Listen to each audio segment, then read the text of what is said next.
حضور اکرم صلی اللہ علیہ وآلہ وسلم کا ارشاد ہے، تمام اعمال کا دار و مدار نیت پر ہے، اور ہر عمل کا نتیجہ ہر انسان کو اس کی نیت کے مطابق ہی ملے گا۔ پس جس کی ہجرت دولت دنیا حاصل کرنے کے لیے ہو یا کسی عورت سے شادی کی غرض سے ہو، پس اس کی ہجرت انہی چیزوں کے لیے ہوگی جن کے حاصل کرنے کی نیت سے اس نے ہجرت کی۔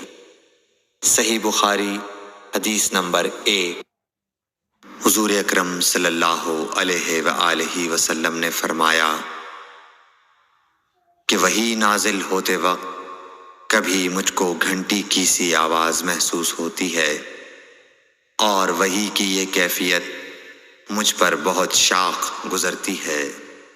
جب یہ کیفیت ختم ہوتی ہے تو میرے دل و دماغ پر اس فرشتے کے ذریعے نازل شدہ وحی محفوظ ہو جاتی ہے، اور کسی وقت ایسا ہوتا ہے کہ فرشتہ بشکل انسان میرے پاس آتا ہے اور مجھ سے کلام کرتا ہے، پس میں اس کا کہا ہوا یاد رکھ لیتا ہوں۔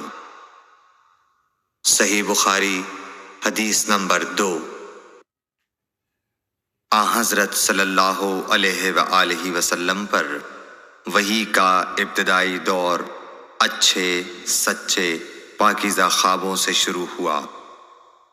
آپ خواب میں جو کچھ دیکھتے وہ صبح کی روشنی کی طرح صحیح اور سچا ثابت ہوتا۔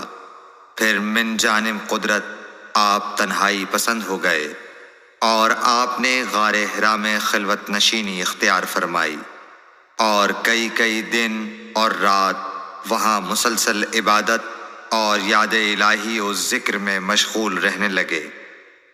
جب تک گھر آنے کو دل نہ چاہتا توشہ ہمراہ لیے ہوئے وہاں رہتے۔ توشہ ختم ہونے پر ہی اہلیہ محترمہ حضرت خدیجہ رضی اللہ تعالی عنہا کے پاس تشریف لاتے، اور کچھ توشہ ہمراہ لے کر پھر وہاں جا کر خلوت گزین ہو جاتے۔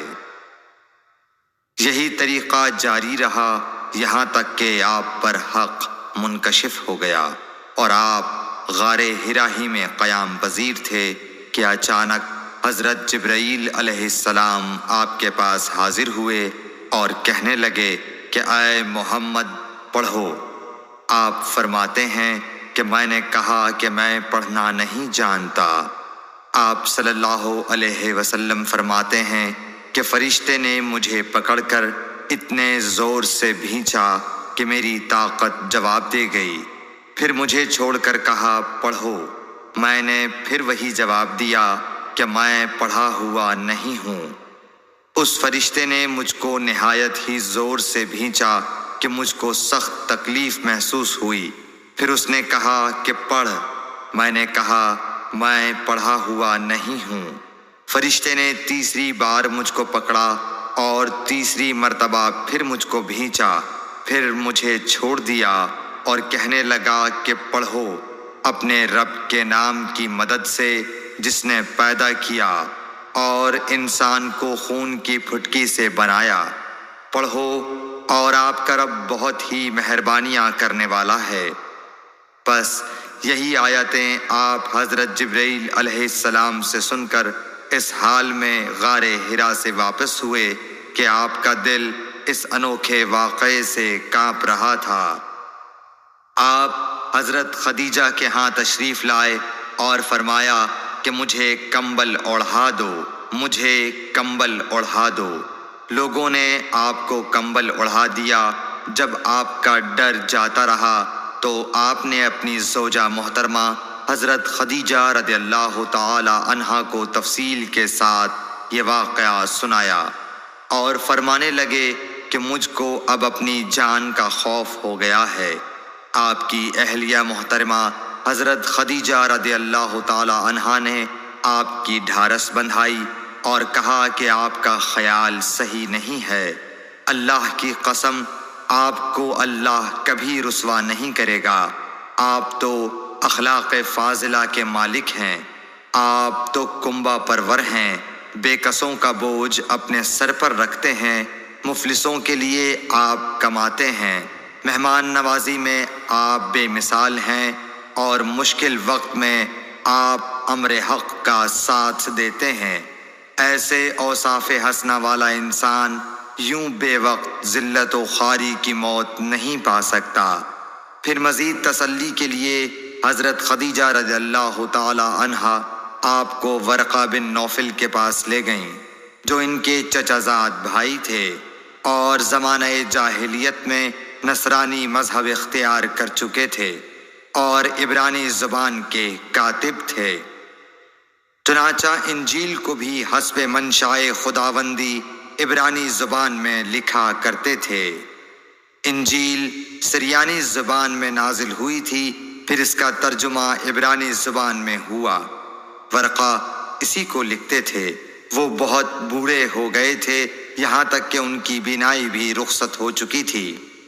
حضرت خدیجہ رضی اللہ تعالی عنہا نے ان کے سامنے آپ کے حالات بیان کیے اور کہا کہ اے چچا زاد بھائی، اپنے بھتیجے محمد صلی اللہ علیہ وسلم کی زبانی ذرا ان کی کیفیت سن لیجئے۔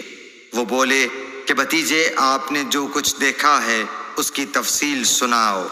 چنانچہ آپ صلی اللہ علیہ وآلہ وسلم نے از اول تا آخر پورا واقعہ سنایا، جسے سن کر ورقہ بے اختیار ہو کر بول اٹھے کہ یہ تو وہی ناموس معزز رازدان فرشتہ ہے جسے اللہ نے حضرت موسیٰ علیہ السلام پر وحی دے کر بھیجا تھا۔ کاش میں آپ کے اس عہد نبوت کے شروع ہونے پر جوان عمر ہوتا، کاش میں اس وقت تک زندہ رہتا جب کہ آپ کی قوم آپ کو اس شہر سے نکال دے گی۔ رسول کریم صلی اللہ علیہ وآلہ وسلم نے یہ سن کر تعجب سے پوچھا کہ کیا وہ لوگ مجھ کو نکال دیں گے، حالانکہ میں تو ان میں صادق و امین و مقبول ہوں۔ ورقہ بولا، ہاں یہ سب کچھ سچ ہے، مگر جو شخص بھی آپ کی طرح امر حق لے کر آیا لوگ اس کے دشمن ہی ہو گئے ہیں۔ اگر مجھے آپ کی نبوت کا وہ زمانہ مل جائے تو میں آپ کی پوری مدد کروں گا۔ مگر ورقہ کچھ دنوں کے بعد انتقال کر گئے، پھر کچھ عرصے تک وحی کی آمد موقوف رہی۔ صحیح بخاری حدیث نمبر 3۔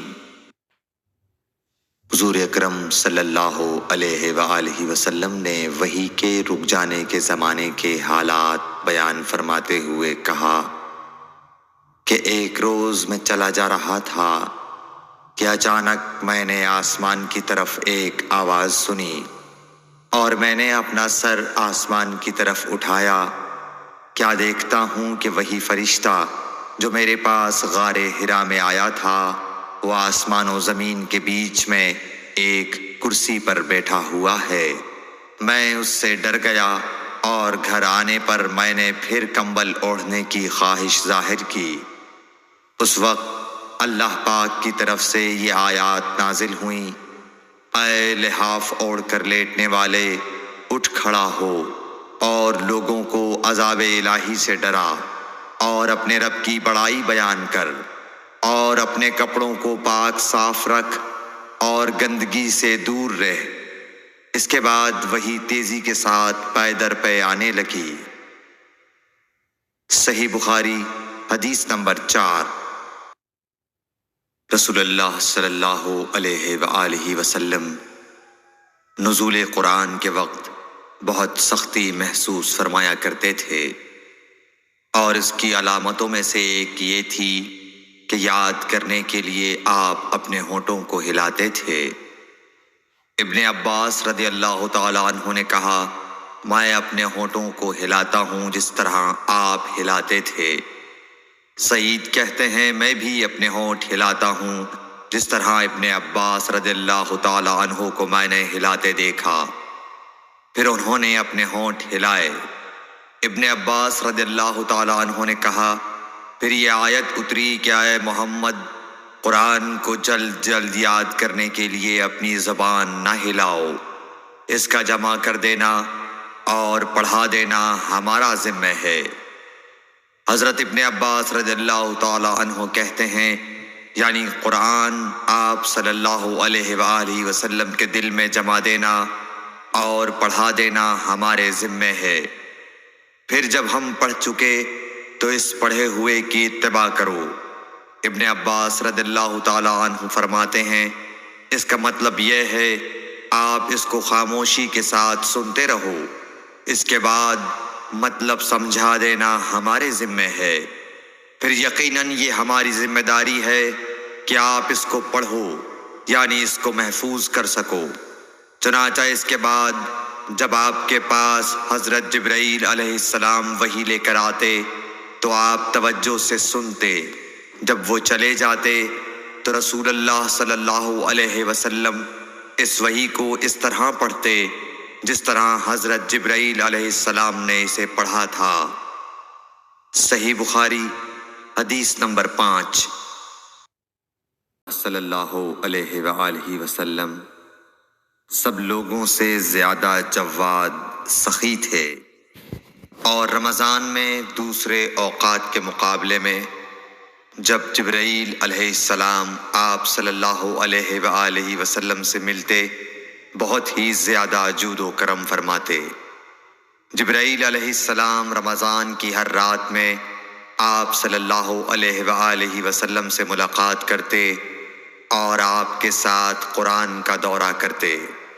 غرض حضرت صلی اللہ علیہ وآلہ وسلم لوگوں کو بھلائی پہنچانے میں بارش لانے والی ہوا سے بھی زیادہ جود و کرم فرمایا کرتے تھے۔